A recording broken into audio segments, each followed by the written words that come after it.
Okay.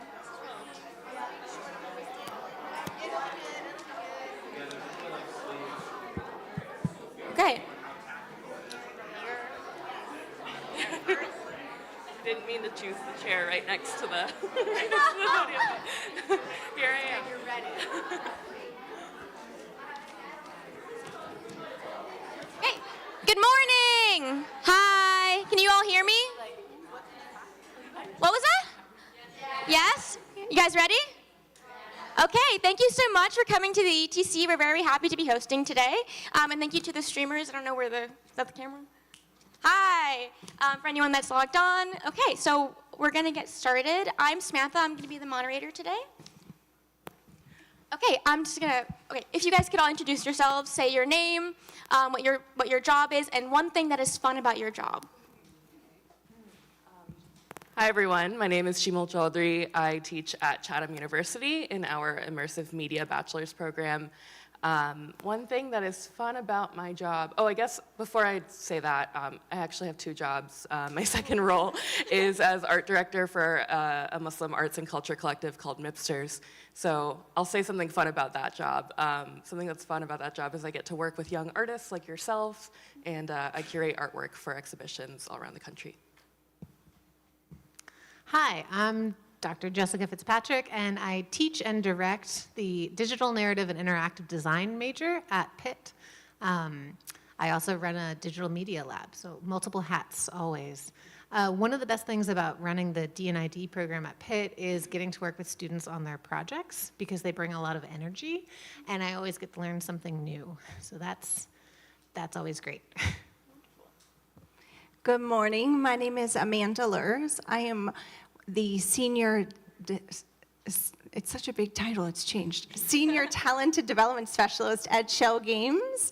Fancy title for being a recruiter. And Shell Games is actually right down on Station Square. It is one of the largest full-size game design and development studios in the country. So we make all kinds of games.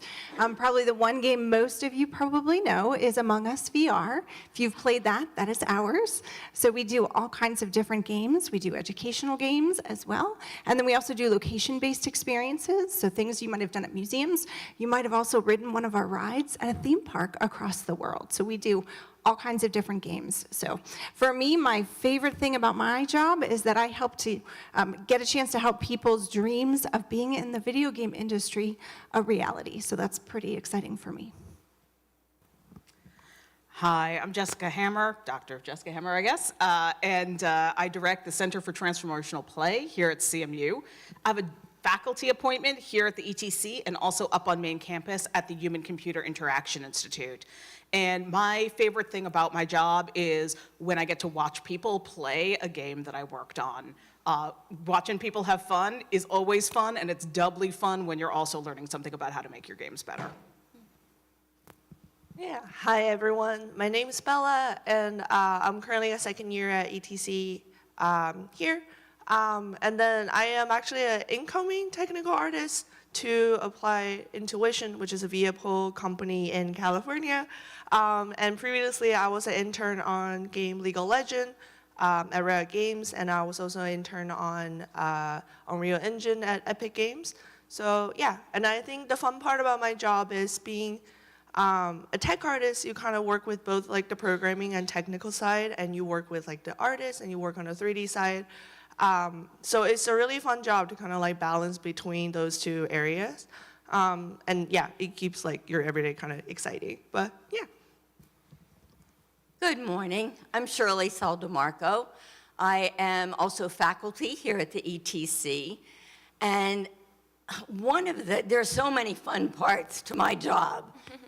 I hope we talk about them later. But I think what for me is the most fun is that each semester there are new projects with different students, and I get to see them discover not just great things about the project, but about themselves. So that's a lot of fun. And about me, too. I learn a lot. Okay, thank you so much. Can we give them a round of applause?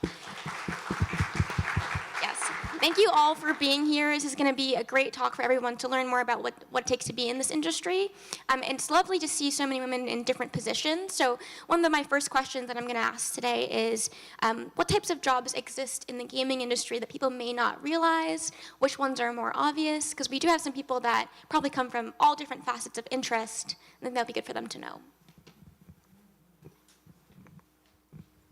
So one of the things that I tell my own students is that there are lots of ways to engage with games. I don't just mean in different job roles, which I will get to in about 1 second, but in my career, I've been a freelance game designer where I've been working for clients. I've worked at game companies. Now I make games within a university. So one way to think expansively about your career in games is to think about different kinds of places where you could make games, right? You might become part of a game design collective, even if that's not your full-time job. But within that, I think some of the roles that I see that I most want to draw attention to are the roles that are actually player-facing.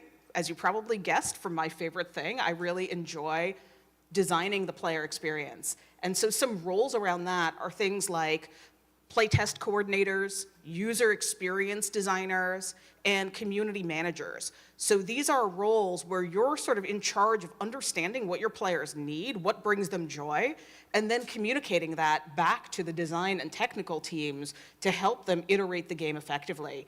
And these are actually pretty challenging jobs because you need to know about game design and you also need to know about people and how to interpret the things that people are telling you. So that's something I want to highlight to all of you. I'll jump in real quick. In regards to opportunities, obviously there's so many different things. It really depends on your interests. In regards to, I'll just speak kind of from a recruiter's perspective, there's, in regards to the gaming industry, there's kind of 4 main areas, but there's definitely kind of shoots that kind of go off of that. So there's engineering. Those are the people that basically kind of make the game happen. We have our designers. They are the ones who kind of take that vision of the game and kind of hold that and help the team with that. Obviously, the artists who do some amazing work in so many different areas within art that you can go into. And then also producers. They are extremely important. That's kind of the team leader to some extent.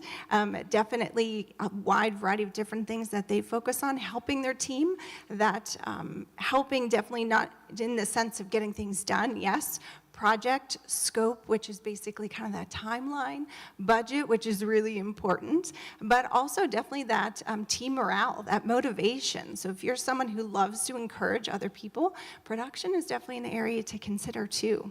But then even outside of the development side, obviously I'm not a developer, but I'm working at a gaming industry. So there's marketing. Maybe you love the marketing side, social media. Maybe you're into HR and kind of more supporting the people that are actually creating the games as well. So there's so many different areas in regards to gaming I didn't even know existed myself. I'm actually newer into the industry. I've been recruiting for a very long time. We'll leave it at that.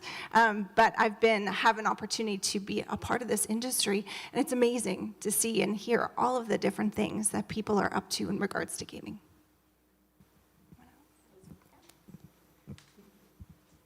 Not that I'm going to try to change your course here, but one of the things that I'd like to share is that gaming is part of an even broader industry that you might not even be thinking about. The Entertainment Technology Center is not a gaming school. It is an entertainment technology program. So we do a whole variety of things, including installations, theme park rides, working in collaboration with libraries, museums, kind of corporate partners, a whole variety of people. And what you get to do there is sometimes create games. Think about theme parks and theme park rides. You've probably had games either in the queue line, maybe even as part of the ride. But it's so much more than just that. And the opportunities for you are so much more. There are so many jobs that we can't even begin to count them on our fingers. And sometimes I think you need to just explore and talk to people and maybe even start school. And in your undergraduate program, that's when you start to see what's really out there and available to you.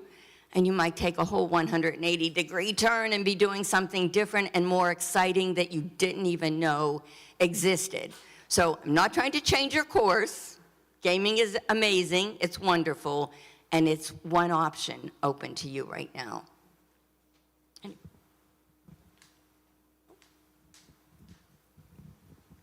It's already been pretty comprehensive, but I want to echo the idea of like project management and production being a really great way to support people, but also be able to say, no, I helped make sure that game got made.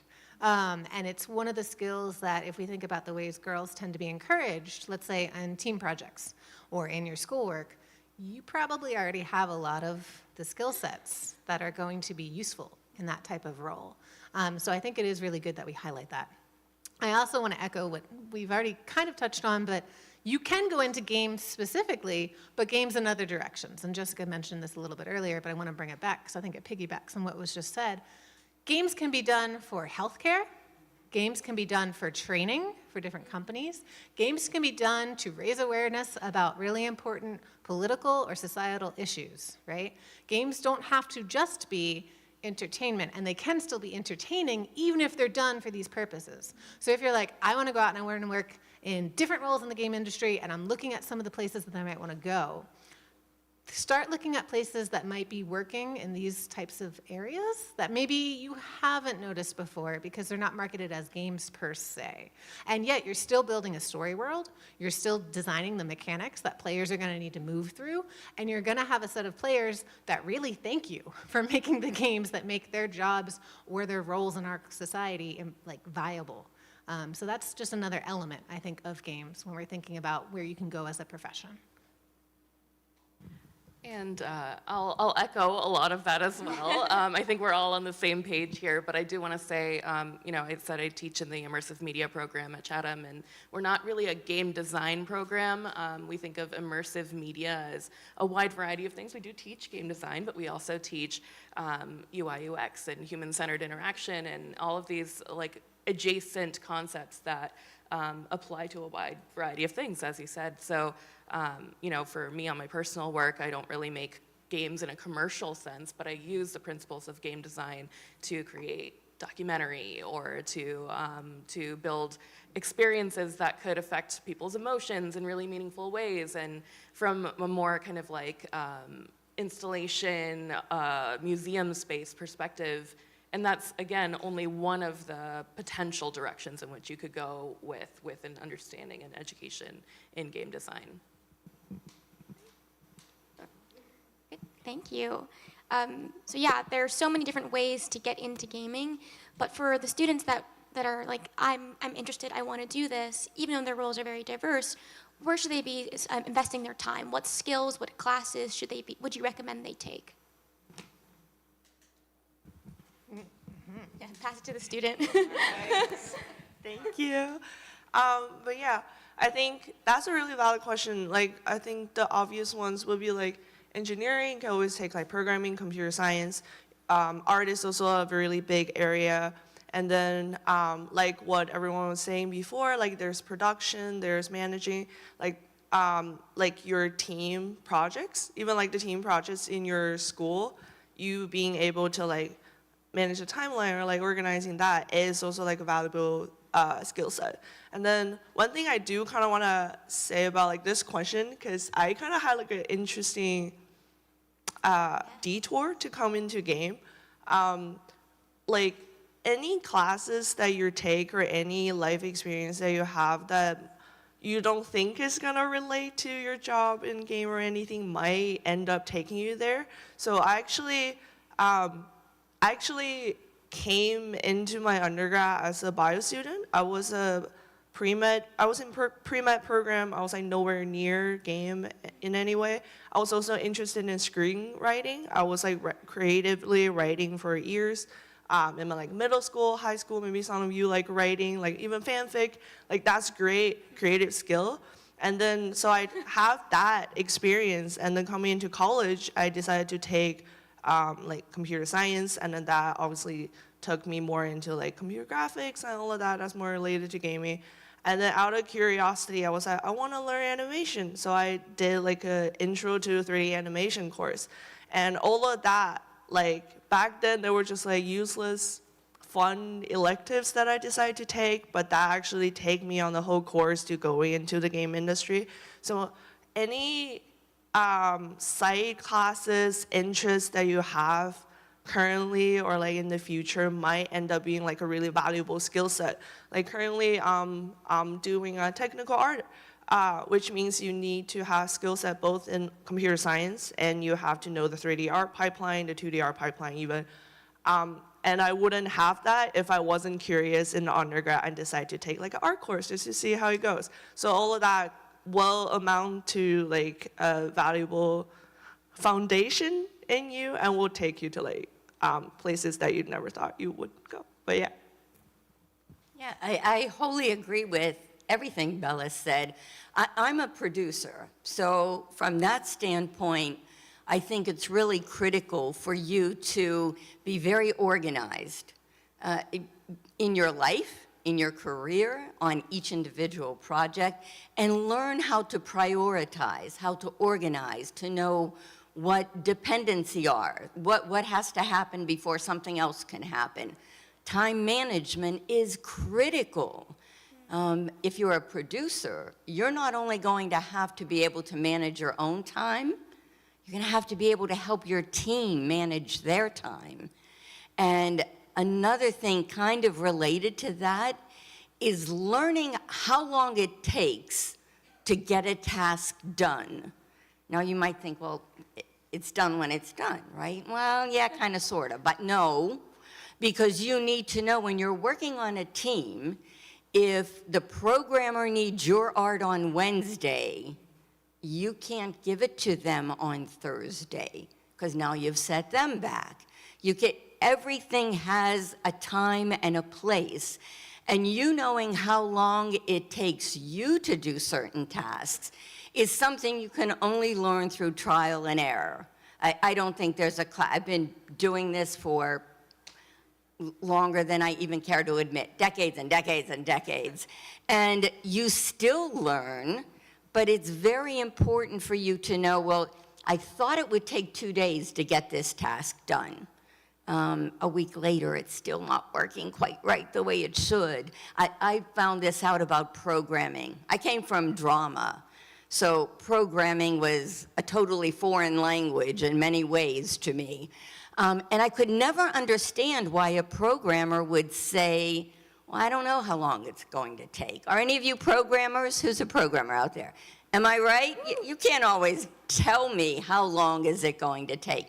And it's not because you're not good, because you're not paying attention. It's because one little bug shows up in your code, and you just cannot find that little devil for anything. It could take 5 minutes. It could take 5 days. So it's just something that you have to kind of work into the process. So time management, understanding, the process, and I think communication is critical. Now, I know I'm saying things that are all soft skills. It's not the hardcore stuff. Do you have to know programming? Yeah, if you're going to be a programmer. Do you have to know engineering? Yeah, if you're going to be an engineer. But no matter what you end up doing, you're going to have to master those soft skills so that you can work effectively, not just on your own, but as a viable team member as well.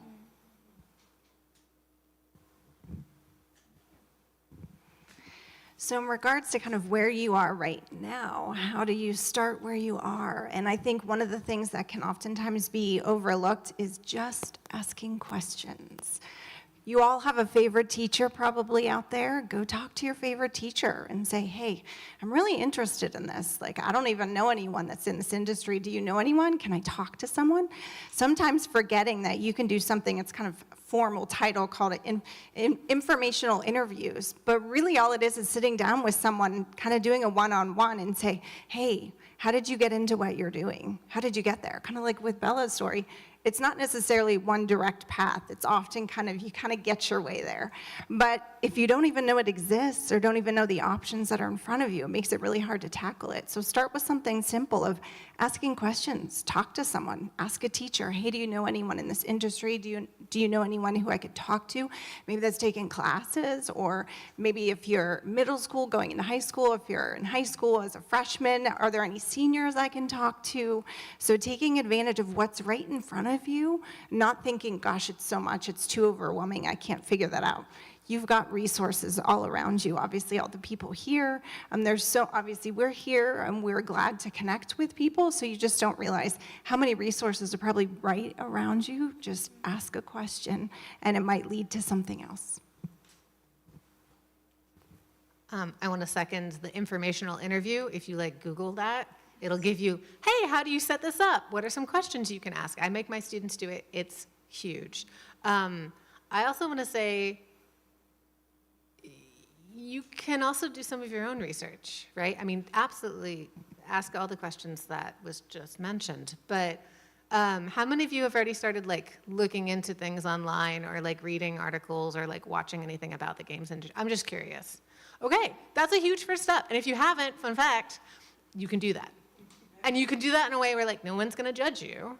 You can just start looking into, okay, how many businesses in Pittsburgh make games? Shell Games is a huge one, there's other ones. And that's just local, right? What are some of the roles in the games industry? That'll give you some keywords. So when you do start to ask these questions, you can be even more specific. And you can start thinking about, oh, I've been taking art classes and they've been really interesting. And I've been thinking about, what if I didn't just have to do still art, but if I could do some animation art? What are some free programs that I can do even outside of school? How many of you have ever made a game? And I'm talking on paper or on your computer or a board game, or how many of you have ever made a game? Yeah, that's huge. That's great. Because it turns out making games is one of the main ways you learn how to make games. So you're already starting this process, right? And I want you to realize you're already starting this process. That being said, of course, if you are going to go into something like engineering side production, yeah, you're going to need those math skills, right? You're going to need some of those coding skills. You're going to need some of those programming skills. And there are ways to do that, whether you have a class offered to you, or maybe you find something online where you can start learning those skills, right? If you're thinking, oh, I didn't realize that technical artist was a job position, and knowing some coding would help with that, maybe look into it. Maybe you're good at both, right? If you're interested in writing some of the narrative design skills, how many of you have ever written either a fan fiction or a story, for fun? You probably have had, okay. How many of you have shared those stories with somebody else? Okay, some of the same hands, that's great. That's another huge step, because it turns out games are only made for players, right? And so in your classes, even when they don't require you to, consider sharing some of the things you're making with your family or your friends, right? Or even some of the teachers. You can go and say, I saw that you gave me this grade, but what did you think, right? If I were to expand on this, where might else I be able to go? These are some ways where you can take what you're already doing and really start pushing them forward. Did you have? So right now, you all probably don't have much of a say in the classes that you take. You just have a schedule of classes, and you have to go and take them in whatever order it is. When you get to college, you're going to be able to choose your course, which is great. Obviously, you're going to choose a major. Maybe you'll go in undeclared, but regardless, you're going to have someone tell you, you should probably take this, this, and this, and you get to kind of customize your path.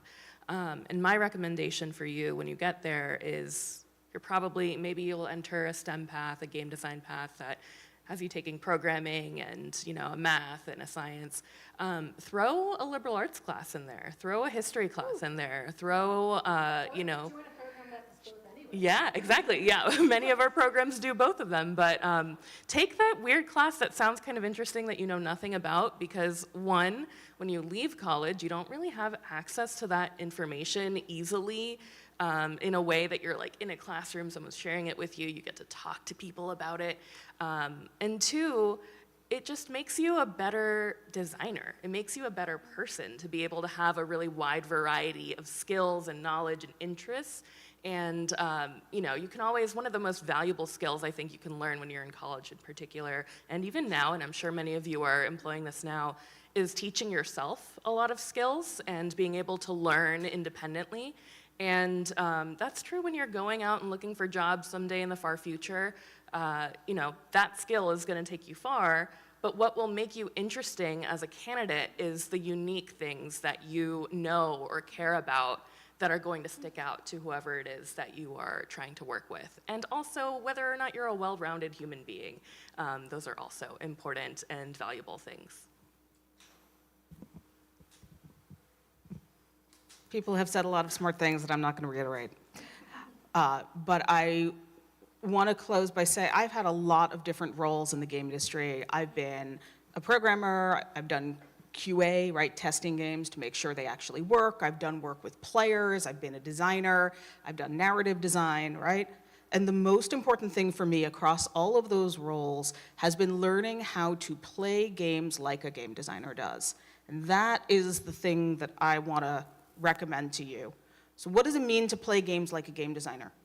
Number one, it means playing a lot of different kinds of games. So if you mostly play games that are big AAA, right, fancy games, go play some indie games. If you mostly play games that are action, go play some puzzle games. Because you, as a game designer, you need to have what I call magpie mind, where you are learning from every experience that you have, right? So play games that are outside your comfort zone. That's number one.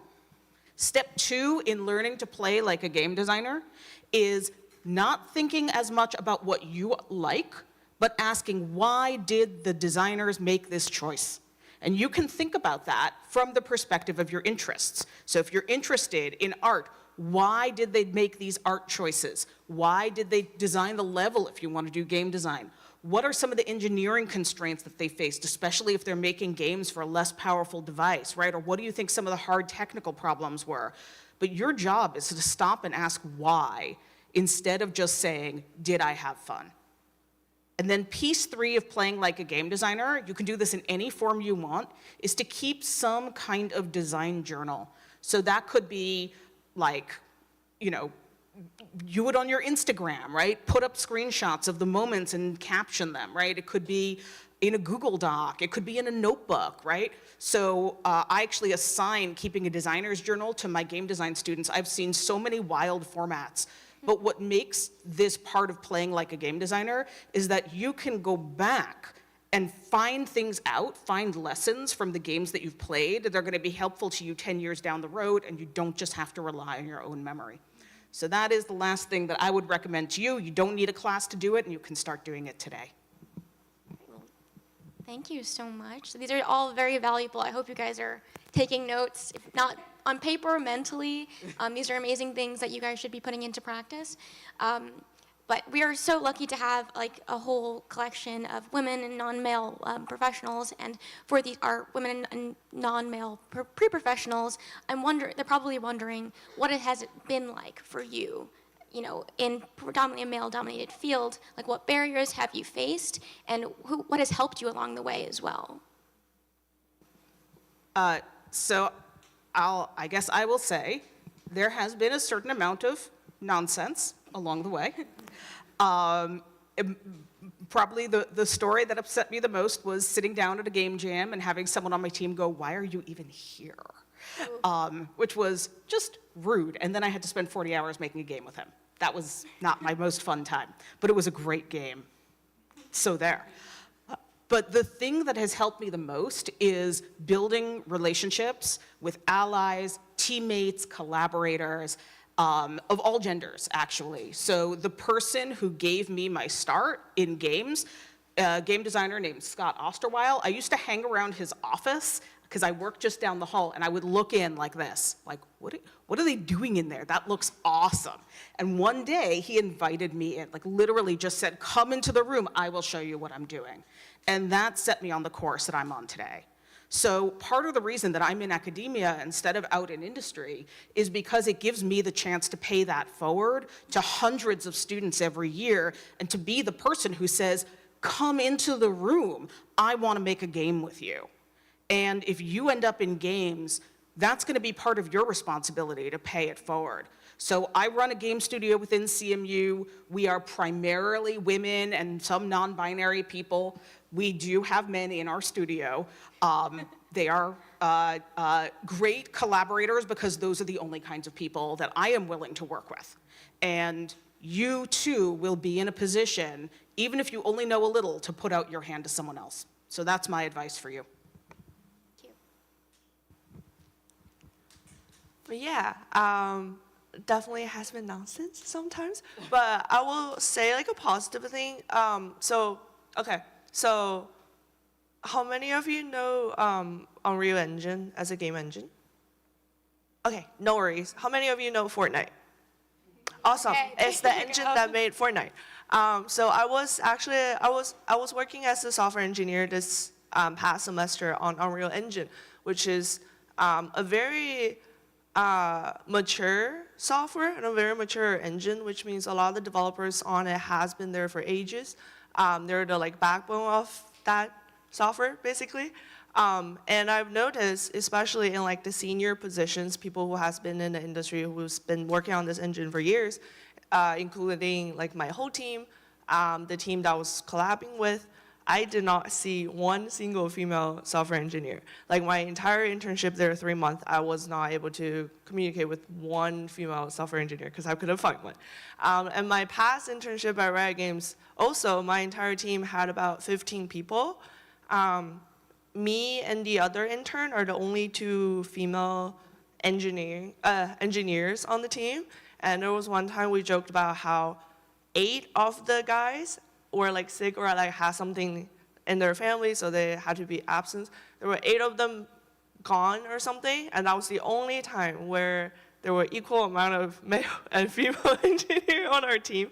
So it's definitely gonna be rough, and you're gonna be in the industry being like, I don't feel like I'm like relating to anyone, or I'm not feeling like I'm like I don't see other girls here, like I feel kind of isolated, and that's gonna be like part of the process. But the positive thing is, I noticed that in the senior engineers for sure, but the more junior you go, like the more entry level engineers, so the people who just enter the industry, there's more and more of that balance. Like I'm seeing a lot more junior female software engineers, and especially in like the intern program, and the interns, there's like start to have like even like a bigger balance, almost like 50-50 sometimes. You have a lot more like female engineers going into the industry. So I think girls of the younger generation are starting to break into the industry and start to make a change. And hopefully by the time you guys are like interns or like full-time starting in jobs into the industry, it's gonna be a norm. Like it's gonna be 50-50. Everyone's gonna be like,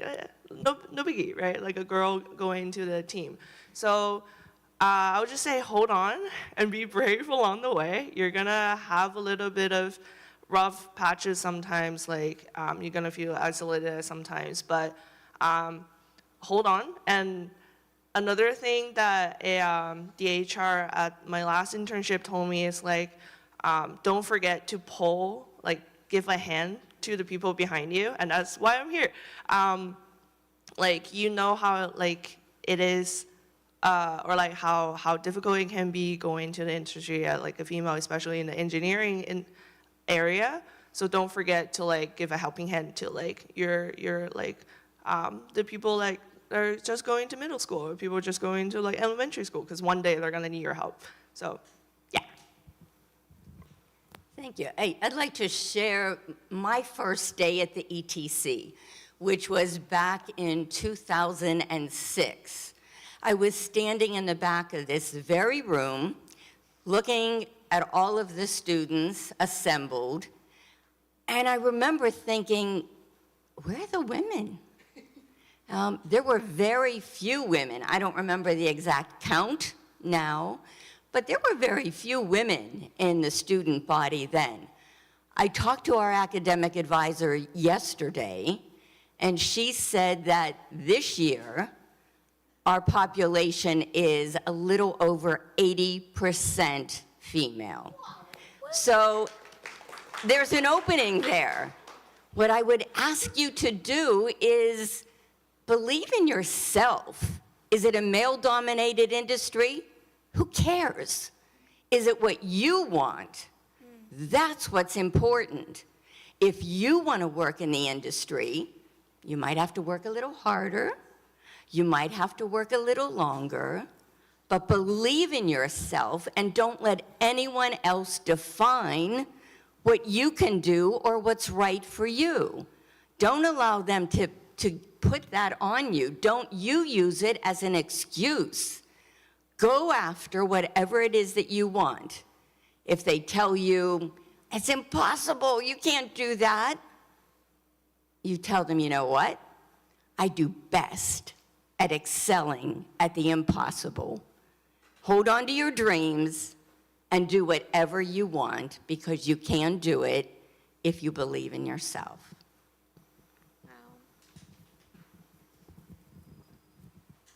Gosh, that's a hard one to follow. So a little bit different perspective. Obviously, as a recruiter, my goal and my job is to help everyone from every background. When you think about it, people from every background, every culture, all across the world play games. It's not just a small circle of people. So our job, my job, as well as the studio, and this is one of the things I love about my studio and the place that I work, is that's a goal of ours. Our goal is to find and connect with people from every background, because when you have diversity in that perspective, that's how you make amazing games, because you're going to be able to impact more people in that perspective. One of the things also to realize too is there are places out there that love and support people from every background, and that's one of the things I love about my job as well, is we are very supportive of people from every background. Plenty of women. Almost half of our vice presidents are actually women. So there are opportunities and places that have leadership. Are they fewer and far between? Unfortunately, they currently are, but it's changing to the point of these amazing young women that are just graduating as well, too. And all of you coming into the industry realizing you have the chance to make an impact. But there's definitely opportunities and places that are going to support that and support you and wanting to make sure to give you that place, that opportunity to have a chance to make an impact and not have that be kind of something you're gonna have to hit or deal with on a regular basis, too. I'm just gonna add a small caveat, which is flipping a normal exercise on its head. Look to your left. I can see that you're not doing it. Do it for real. Look to your left. Good job. Look to your right. Good job. Don't break your neck, but turn behind you. Okay, and then look back up at us. Everybody that you just saw is invested in games, is invested in your success, and is willing to support you in a variety of ways. What does that mean? It might mean reaching out for informational interviews or asking how did you get in here? It might mean taking the advice, such as look at companies that are around, look at their value statements, look at who they've actually hired, right? Look at who they've employed. It might also mean making friends with people who are on the same path as you and keeping in touch. Even if you're not working at the same company, they can be your support system, and that network will be huge. You can call to each other when you encounter some of what we are politely calling nonsense. And you can vent, and you can strategize. And you can go back into work knowing that you might walk physically alone, but you're not actually alone. And that makes a huge difference. I'll add a tiny anecdote at the end here. I think y'all are pretty good at this compared to other generations, but be bold and take up space. And don't be afraid to take up that space. I've often been in situations where someone says, "What are you even doing here?" I might be the only woman or the only non-white person on a team, and that often impacts how I might think about my contributions to the work. But if I'm not taking up space for myself or being loud or bold, then I just lose out, right? And I don't want that to happen. I want to be able to create an environment where folks like yourselves can be empowered to make the stuff that you want to make. So continue to be bold and loud and do the things that you want to do, and don't let other people tell you that you shouldn't. Thank you. And I would just like to also add, just really quick, like there's a lot of pressure to do a lot of extra work as a woman in this industry. You being there is also enough sometimes. Like being an extra voice, being an extra perspective, and you definitely have done more than enough to deserve it. Thank you. Those are also heartwarming. Okay, we have a lot of time for this question, so please take your time with it. But if you could change anything in the gaming industry, what would you want it to be? And I'll add on, how would you make that change happen? We got time. We got a lot of time for this one. So the thing that I hate most about the game industry is that it is a passion industry. A lot of the people work in games because they love games. And what that means is that there is an institutional imbalance of power between organizations that make games and the workers who make the games. So whenever you are looking for a job in the industry, one of the things that you need to guard against is not just the nonsense that comes with gender, but is that being amplified by exploitative work practices, permanent crunch, firing people after a game is made. These are things that really happen in the game industry. They do not happen at every studio, which is why Schell Games is here on this panel with us, because they are amazing. But there are a lot of companies that do this, and in fact, whose entire business model is built around doing this. And the answer is to unionize. The Game Workers Union, sorry, it's true. It's true. There is a new direct join Game Workers Union. That means anybody who works in game can join, whether or not your institution is a part of it. You can join if you are a game student. And we need to give more power back to game workers to advocate for equitable conditions and for humane treatment of workers in the industry. People should not have to have fun on the backs of the game industry workers suffering. Amen.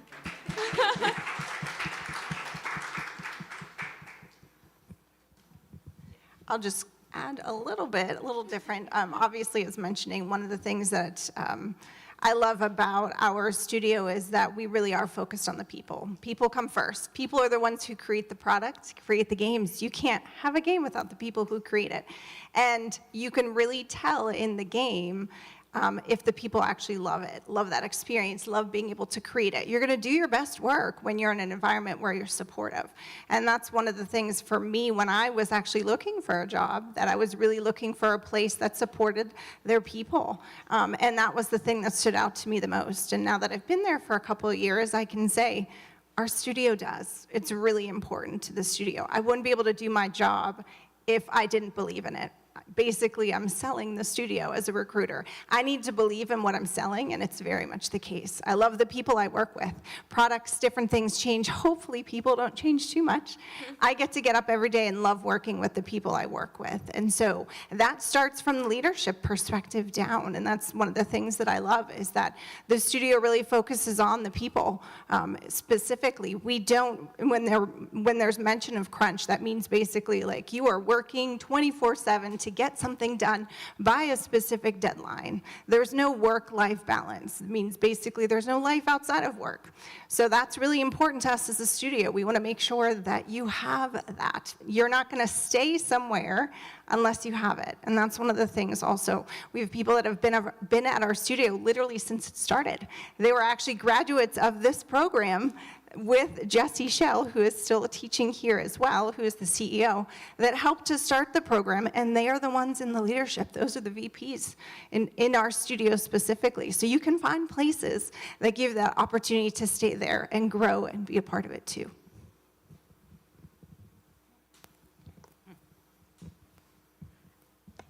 This kind of answers the question, but not exactly maybe. When you're being interviewed, they're asking all these questions about you and maybe, trying to find out, are you a good fit? Are you what they want? The whole interview thing. You need to be interviewing the company as well. Maybe not in the same way, maybe not directly, but you have to understand, is this a company where I would be comfortable? Do I hold the same values as they do, or do they hold the same values as I? Do they put the same emphasis on the kinds of things like the work-life balance, like camaraderie, communication, whatever it is, because you can't work at a place where there's not that connection. I can't work at a place like that. You have to respect the people that you're working with. You have to connect with the culture of the company.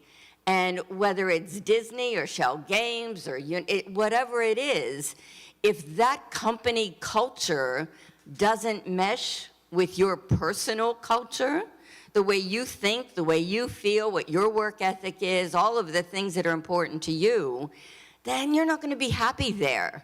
One of our guests said they wake up every day excited to go to work. I understand that because I do the same thing. I love coming to the ETC because there's just something about the people, the way we do things, the collaborations that we have that is so invigorating and invigorating, and it's unbelievable. If it wasn't here, I'd stay home and bake cookies because I bake really good cookies. But it's just a fun place to be. So you have to remember that, yeah, and maybe you're not doing this interview thing yet, but you will be sooner than you realize. They're interviewing you. They want to see if you're a good fit, but you make sure you interview them too and make sure they fit for you. Actually, yeah. Echoing what everybody said. And then on top of that, I thought of something that I guess is like a little bit more minor, but I felt like it's something that I experienced and I would like to change about it, is that there tend to be like a hierarchy of games. Like if you're good at like, I don't know, like Souls-like games, I don't know how many of you know like Dark Souls, like all that. Souls-like game, you're like, ooh, God tier like gamer. And then if you like Sims, you're like, you know, you're not like a true gamer. And I personally experienced that, and I have like the same tendency, because when I was working, I love simulation game. Like I've been playing Sims since like Sims 3 first like DLC. Like I don't know how many of you here play Sims 4, but I love Sims 4. Horse Pack, so good. And I love all kinds of like other simulation games. I like chill games. I like anything that's like non-stressful. But having worked at League of Legends and having worked at the company that also makes like Fortnite, when people are like, oh, what's your favorite game? I have the tendency to like pop out like a AAA game to make it feel like I'm like a legit gamer, while in my actual life, I play Sims 4 for like 2,000 hours now.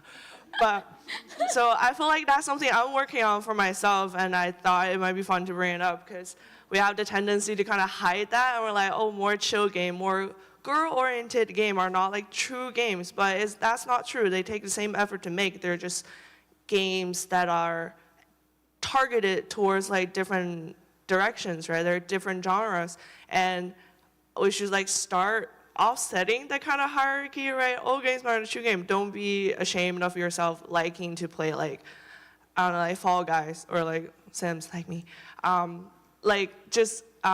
The mentality to kind of stop doing that and bring more like, I don't know, like attention or like just same level of respect for all genres of game is like an important thing to start doing. So, yeah. Love that one. As an Animal Crossing stan myself, I agree. So this is less of something that I would want to change in the industry so much as like the perception of games out there in the world. And I'm going to start by talking about animation because I think this is a good parallel. So if you notice at like the Oscars, right, they have awards for the best picture, and then they have awards for, or maybe not the Oscars, some other like awards shows, they have like different categories, right, best drama, best comedy, whatever, and then they have best animated film. And all of the films in the best animated film category are all so completely different from one another, and they're treated as their own category simply because they're animated and not based on what they're about or what the films make people feel. And I think similarly, maybe less so nowadays in 2025 than it once was, people tend to put games all in one box and assume that they're not, that they're all kind of the same. They're, we all know this is not true, right? But there are many folks who still to this day believe that games are just kind of a waste of time, or they're not very complicated. They're just, it's just like a pastime, leisure, right? And I think we all know in this room that games have the capacity to change our emotions and make us feel strongly. They can convey really important messages to us, and also they can just be a really fun part of our daily lives, and that's also valid. So if I could change one thing, it would be to show more people who don't maybe identify as gamers, whatever that means, that games have the complexity to share really meaningful stories.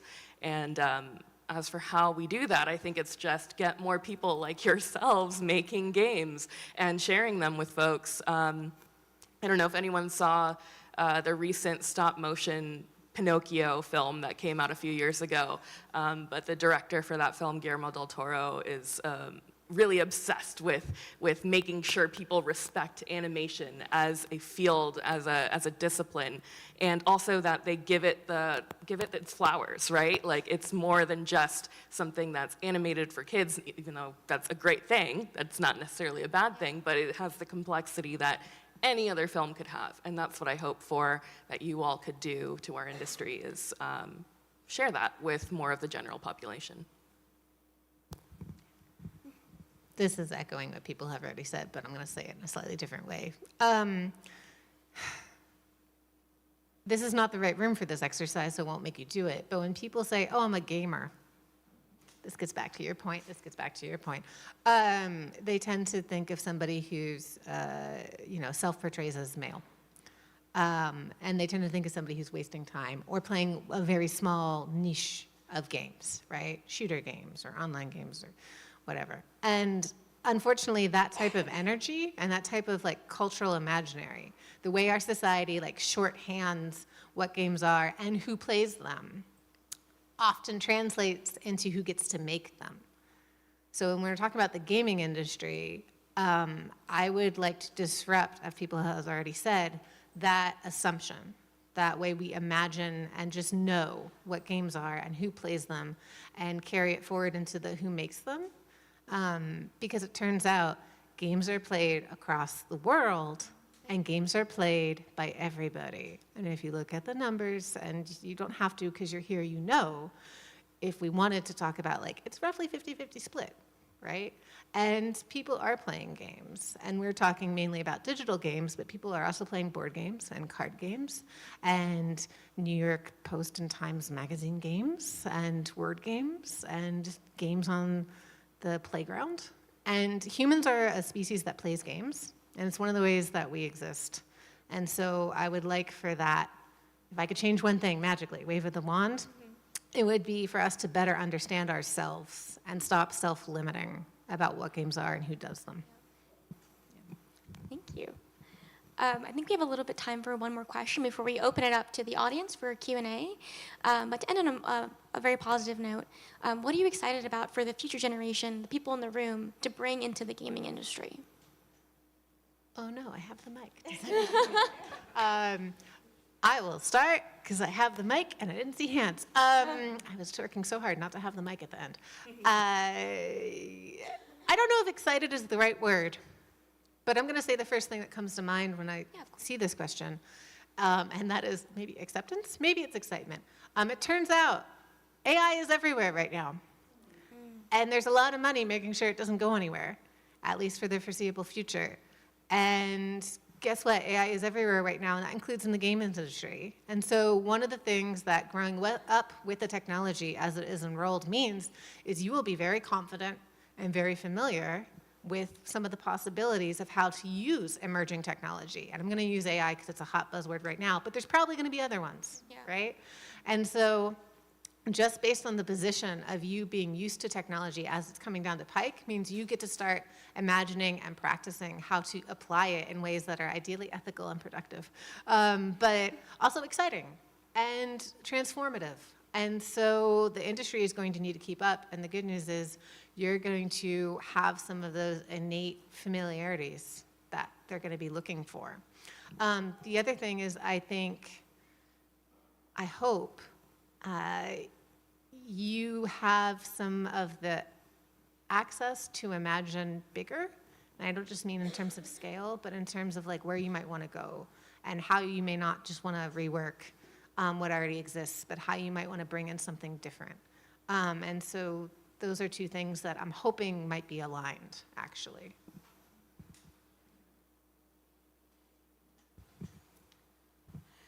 So I said at the beginning, I'm the director of the Center for Transformational Play, and I've not talked about transformational at all. But one of the things, the reason why we exist is because we believe that play can change people's lives. And one of the ways that we do that is we actually go out and make games in partnership with people in the community. For example, we went out and made games with middle schoolers, and some of those games now have 1 million players, right? So to me, the opportunity is that you understand yourselves, your communities, your culture, your interests, and that's a huge asset in making games that speak to that larger audience, right?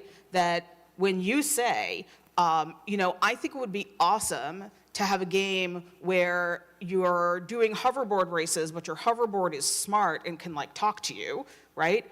It's the job of people who are more senior to take that really seriously because you are an expert on things in the same way that I'm an expert on myself.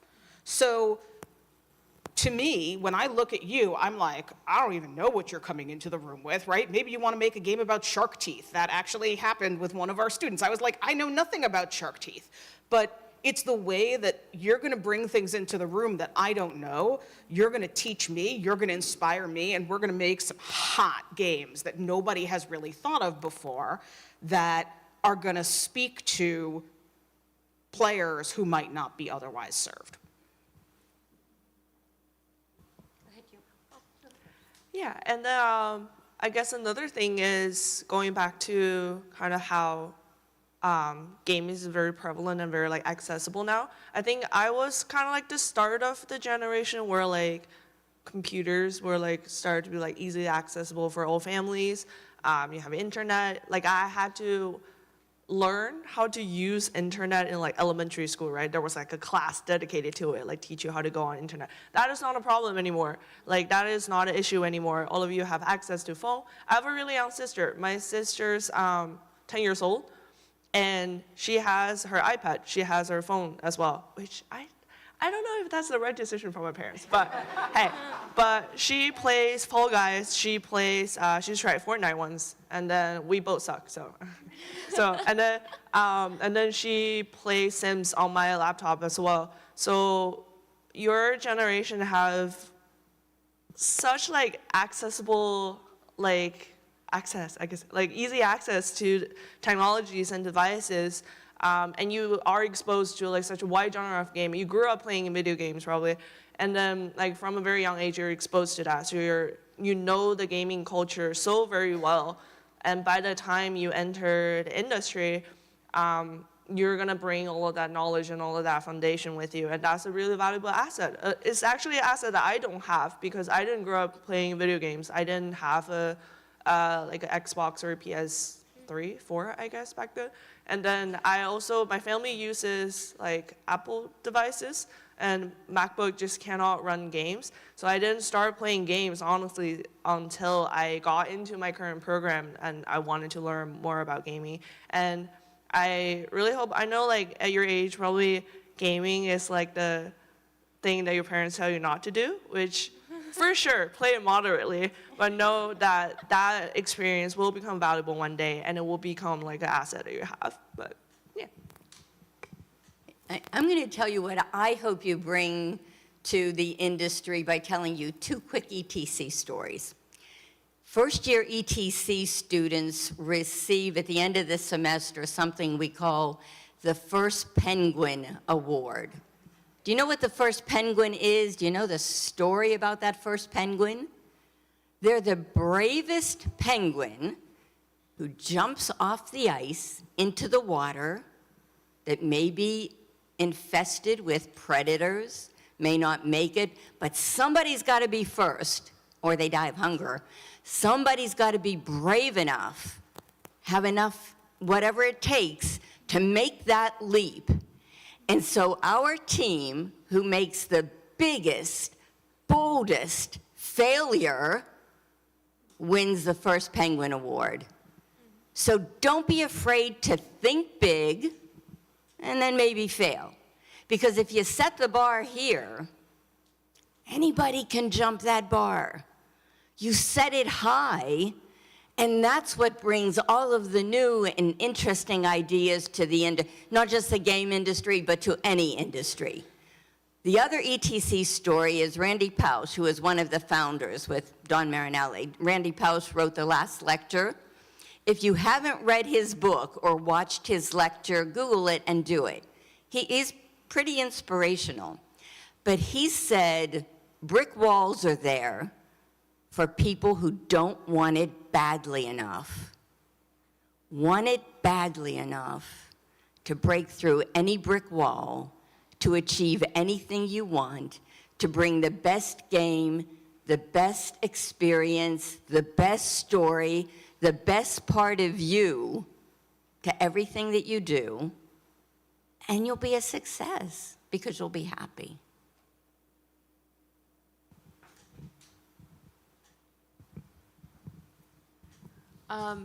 Wow, how do I follow that? That was so great. Shirley's just dropping so much wisdom right now, so I hope y'all are taking notes. Gosh, what was I going to say? I think what I'm most excited about, I think earlier, Bella, you said something about like the tiers of what counts, what makes you a true gamer, right? Playing Souls games or shooters or whatever it is. I'm excited for you all to get in there and change the canon of what games are. And that's not something that I don't think any of us can really imagine what that looks like right now. But 20, 30 years in the future, I think the way we play is going to be very different from how we play today. The way we play today is very different from how we played in the past. And I'm just excited to see you all get in there and change the way that we understand play, and maybe change some of those structures that have existed, which is a lot of responsibility. I don't expect that it's going to happen overnight, but I think the more that we get really creative, wonderful, diverse people in the room, the more we have opportunities for really interesting, meaningful, and important changes to how we think about play and fun and storytelling. So, yeah, that's what I'm excited for. I remembered something that's more exciting than AI, and that's accessible design. Can we talk about like accessible games? I'm excited for y'all to bring accessible gaming as not a checklist that you have to retrofit, which means you do it after you've already designed a game. You're like, oh wait, people who have different visionary needs or different mobilities, or people who have different cognitive processes might need to also play this game that I made because it's amazing. How do I make sure they can do that? But you do it from day one. Right? Accessible gaming is important. It's part of this inclusive bent that we've been talking about. And that's what I'm really excited to see, hopefully, coming with you all as you move forward. Because everybody's going to want to play your game. So let them. Great, thank you so much. Can I get a round of applause for everyone? Okay, so I think we have 20 minutes for Q&A. So you guys can raise your hand. I'll bring the mic over to you. Any questions you want to ask? Yes, okay.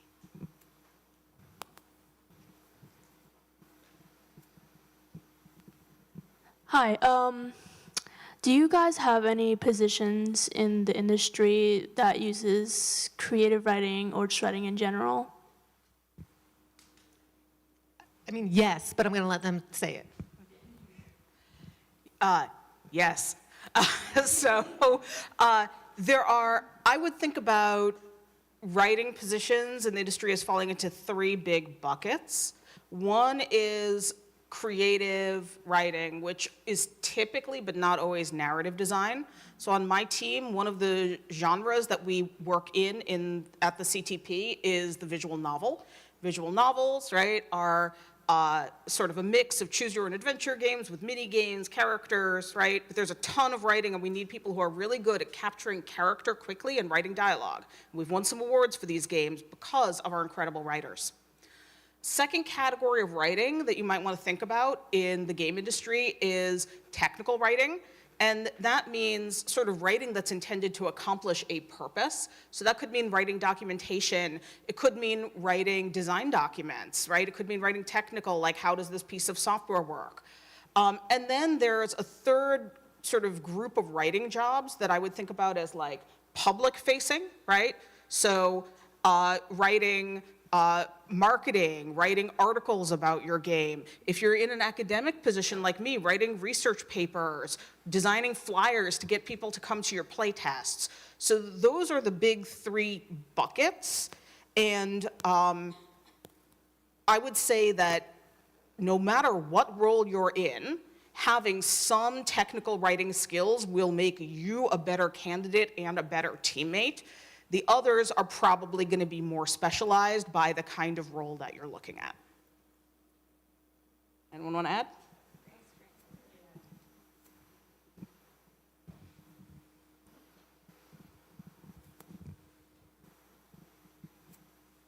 So, what are the steps like for making a game, and like how hard is it? That's an awesome question. Good job. That's an awesome question.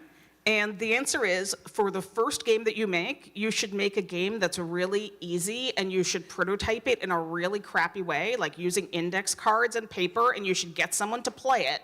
Because once you have made a game and somebody else has played it, you are an official game designer. It goes up in difficulty from there, and I'm going to let one of my colleagues talk about that. Cheryl, I feel like you have the, as a producer, right, you have the bird's eye view of process and how hard things are. It is difficult because every single game is different. For me, I think it starts by knowing, who are you making this game for? Are you making it for middle schoolers? Are you making it for retired people? Are you know, who is your user? Because the one person you're not making your game for is you.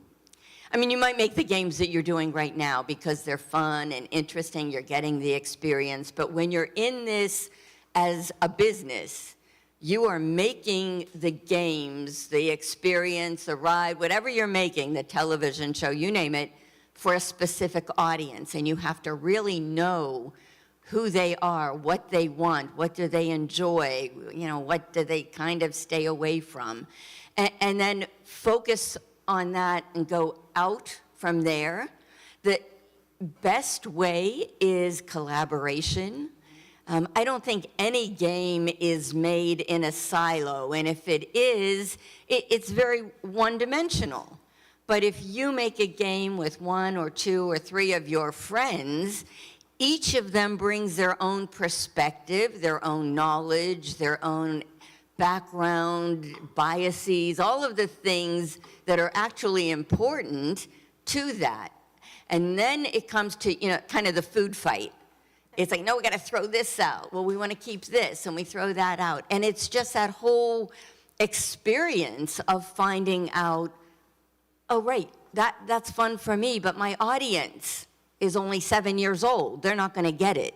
So it's just trial and error. We do a whole thing with play testing. You all have probably been part of that, right? Yeah? At the ETC, you play test because we think it's perfect. It's done, ready to ship, ready to go. And then we put it out to play testers. And they say the interface isn't understandable, the bug came and this broke, and yeah. And they show us all the things that we thought were perfect that aren't. So it's an ongoing process. That's like really important. And that's like one part I feel like I tend to forget is like designing of the game, that aspect.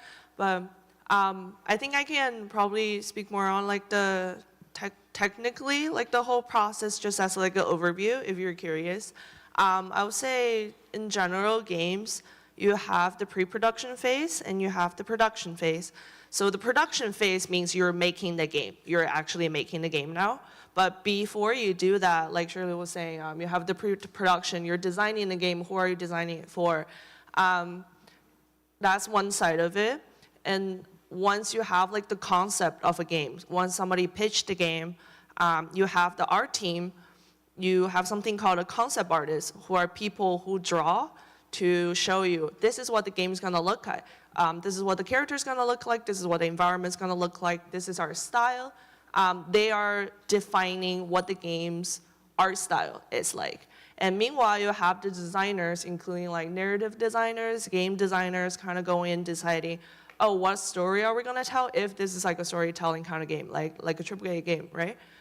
Or how's the game flow gonna flow? Like what's the first chapter, what's the first level, whatever.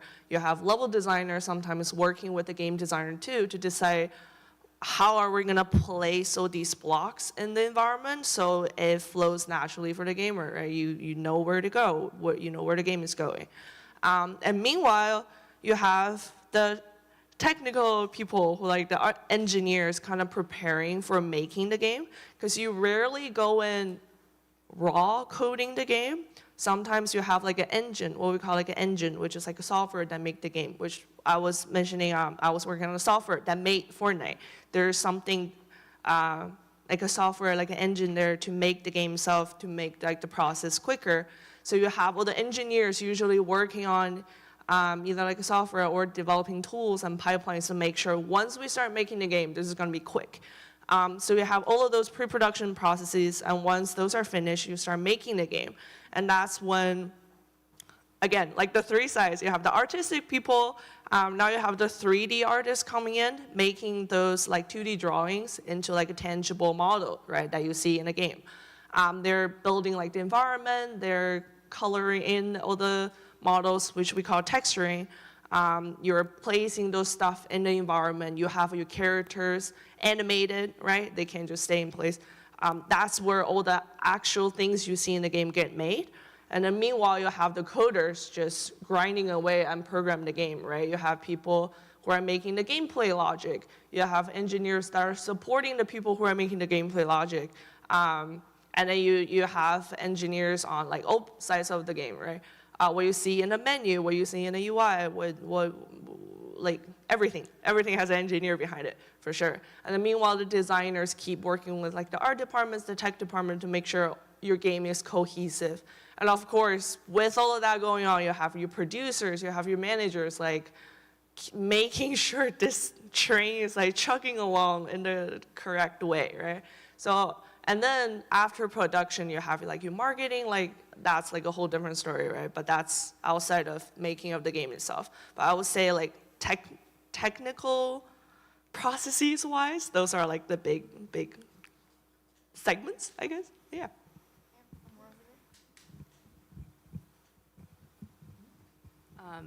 I'll repeat some of what has already been said, but I'm gonna zoom out a whole lot.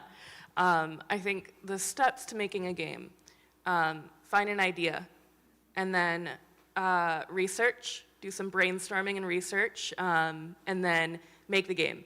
And that makes it sound so simple, right? But it's really not. Finding an idea is a really important step. As I said earlier, I think you all probably have like a wide variety of interests. Maybe you like art, maybe you like history, maybe you like learning about other people. That's how you find your idea. And sometimes you might have one idea that you feel really good about, and you should force yourself to come up with at least 5 more other ideas, because you never know what's sitting there in the back of your mind that's also a really strong idea. Research. Find pictures, colors, text, examples of other games, play some games, talk to people. That's what research is, right? Like you're gathering information to help you in the process of making a game.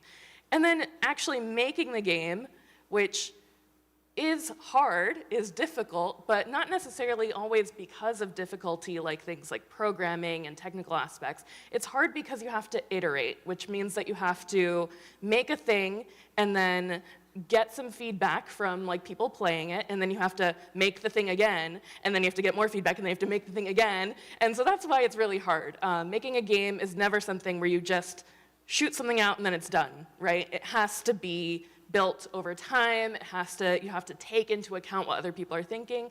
This is because inherently when you're making a game, as Shirley said, you're making it for other people. And we can't always predict what other people are thinking. And so, is it hard? Yes. It doesn't necessarily have to be in terms of the mechanics or the technique used to make it. Like, we can play hide and seek right now, and that's not necessarily a hard game. But the way that we think of it, it is a hard game when we actually break it down. But, comparatively, the skills used to make it or to play it are not very difficult. But to design it and to think about how to communicate it to people, that's always going to be a constant, long-term process. How are we doing on time? Minutes. We can maybe do like 2 more questions. Oh my God, there's so many. I'm gonna do one here and then one over there.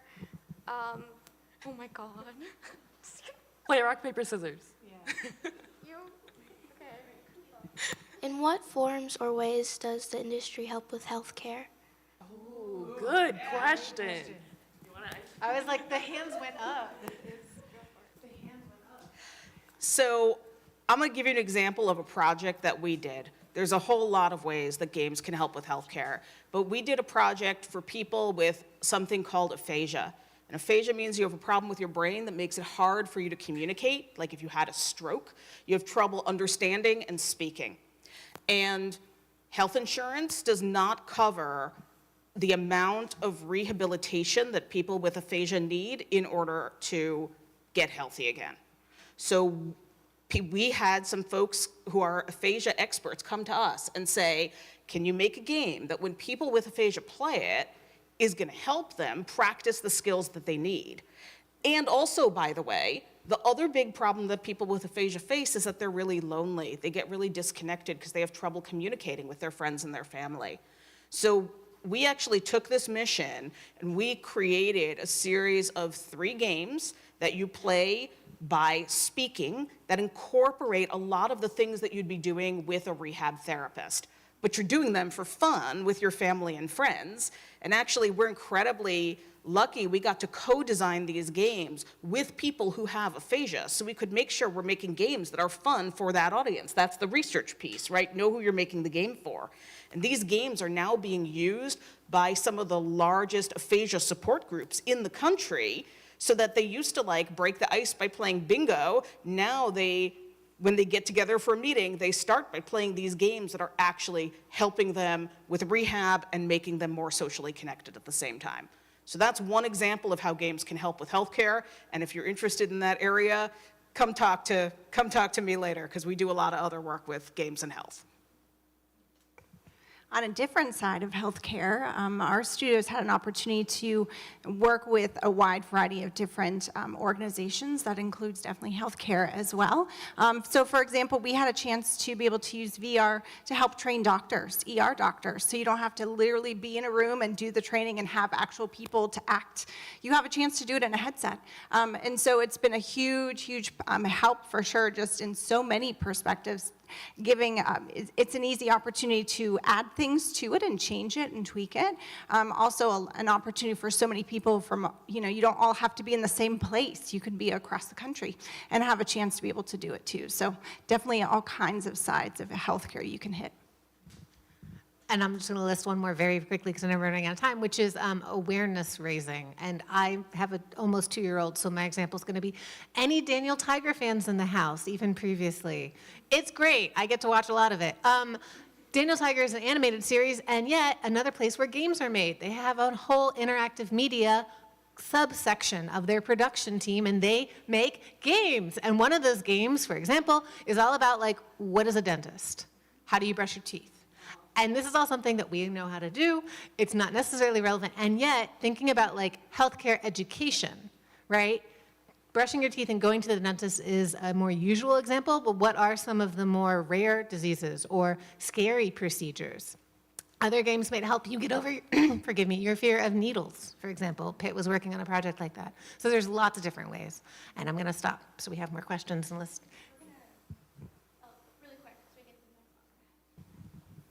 Just adding on to it really quickly from like my previous like medical program experience. Another thing I feel like people overlook is because it's the field that in medical field you have 3D visualization. For example, like surgeons, sometimes now when they're performing like an operation, you'll have a 3D visualization of what you can see like inside the patient's body.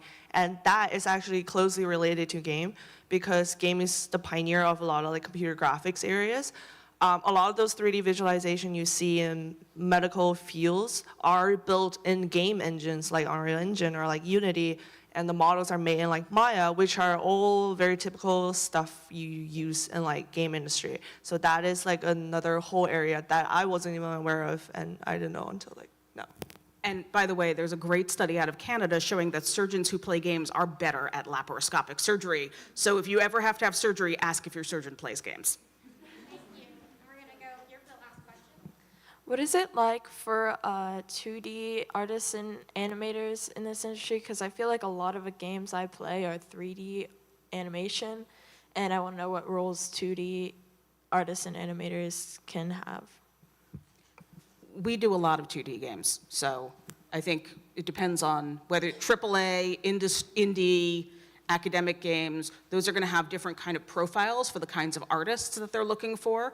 But for example, in visual novels, we almost exclusively work with 2D art and animation because we don't need 3D to make the game amazing. Why would we, right? We'd rather put that extra effort into having amazing 2D art and making the game have a really unique look and feel and artistic sensibility. So that's one example of a place where you might look, right? Differ by kind of studio and differ by game genre. Very briefly. Also, it depends on the game, right? I mean, if you're making something that's in virtual reality, of course it's going to be 3D, but I'm going to use Cuphead because it got a lot of press for being very specifically 2D old animation style, like early Disney, right? And that was a game that was really anchored on the aesthetics of that animation style, of that art style. So, like, does it make sense for the game? What games might be better in 2D art? Visual novels is a great whole genre of an example, but there's other types of stories or types of experiences that might make more sense there. So that's, you got to think about the project and you got to think about the realm, I think. Yeah. I think also, just add on, like, what platform you're building the game on matters a lot. Like, has anyone played it on a Playdate before? Yeah. It's like a new game console. Like, mostly pixel art is on there, and there's a whole bunch of games that people still want to play that are just pixel art and that are on that platform. So, I actually think if we do it really quickly, we could do one more question. I think you had really fast. Is there any like jobs that don't require like could I work from home from any jobs? Because I feel like I'm gonna have a lot of pets when I'm older. So yeah. Absolutely. That is a great question. Often, yes, and the answer, I think, is it depends, but I'm going to look for people who have more specific answers off the top of their heads. I would say yes. Obviously, there's definitely opportunities to be able to work from home. The only thing I will say and add to is with games, it's all about collaboration. It's not just you making it by yourself. So there's a lot of value to be able to be physically with your team. Sometimes just having a conversation and talking about something can trigger an idea or a conversation or, oh, what about that? We could do this, you know. So there is so much value in being together as well. But since COVID, there's been a lot of opportunities for you to be able to make games with people literally all across the world. So it's possible, but I always like to push the collaboration and how much value there is to being able to be together in one way, shape, or form. Yeah, we run a hybrid team, so our team is in Pittsburgh and in New Jersey and in California, and we collaborate with collaborators across the country and across the globe. So you can make incredible, transformational, award-winning games with a distributed team.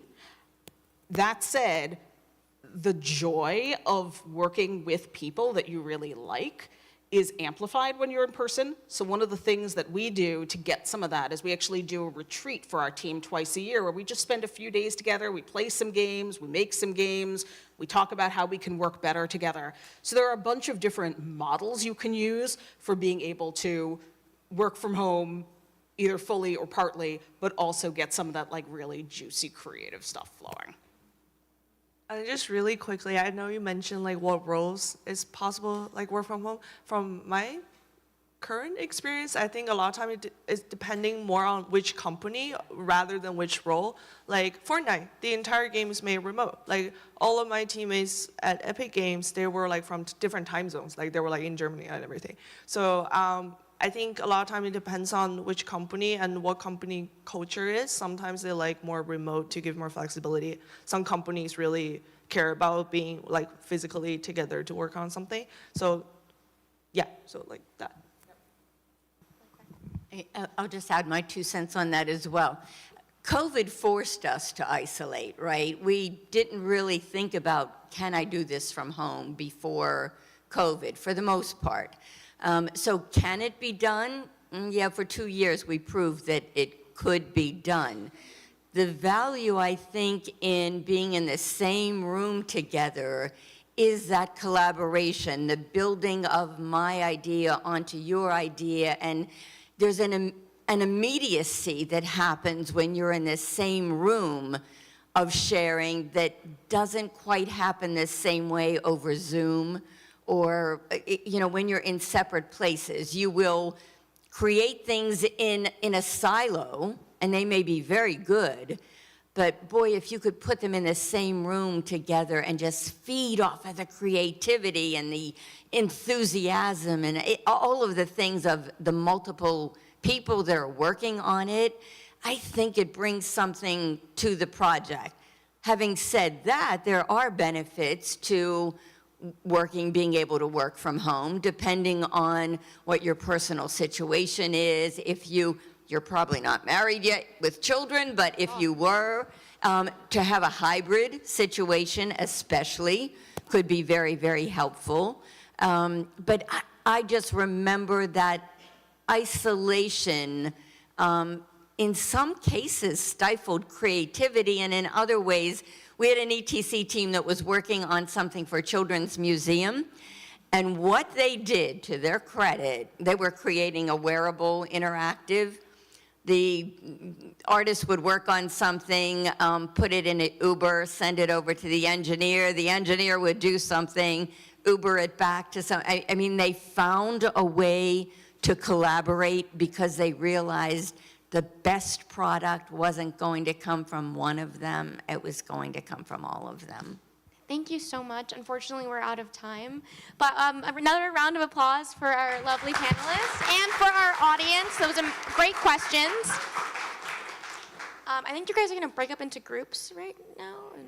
Yes, but first, can I ask our panelists to like shuffle this way and take a Photo time. And then I'll take one mic. There you go. Say a quick thank you, Rachel.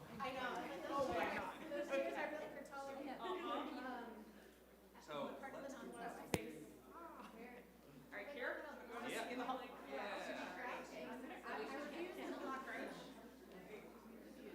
right, y'all, ready? Let's give them a big. Are we going hands up? We're going hands Yeah, we're going hands up. Hands up, y'all. There we go. And one more for good looks. And thank you. Rachel, do you want to do a quick message? Again, thank you so much for the panelists in participating. I will just emphasize, you may not know how much of a powerhouse of talent are sitting right here. So just maybe now, maybe this summer, maybe next summer, connect with these people, connect with people who are connected with these people, because it is an incredible wealth of talent, skill, and just wonderful people. So thank you again, panelists. Thank you, AIU3, Anthony, who helped coordinate. Rachel, do you want to say a quick something? And thank you for our facilitator as well. Here you go. Thank you, John. And yes, again, thank you to our amazing panel and our moderator. This was really inspiring, fantastic. And thank you to you guys, because you guys have really good energy today, so thank you. For the next part of the day, we're gonna be splitting up into 2 groups. So the first group will be coming with me, and we'll be going upstairs to the 5th floor to learn about Technovation Girls. The other group will be heading to lunch, so you'll stay back here for a moment, and then Anthony will direct you for lunch, yeah? And then after that, we'll switch, okay? So our first group that will be heading upstairs with me, the schools will be North Allegheny, West Allegheny, and Hillcrest. I know, I'm sorry, guys. I'm telling you, the lunch will be worth the wait, I promise you, okay? So if I can meet NA, West A, and Hillcrest in the back, I'll take you all upstairs with me. Thank you.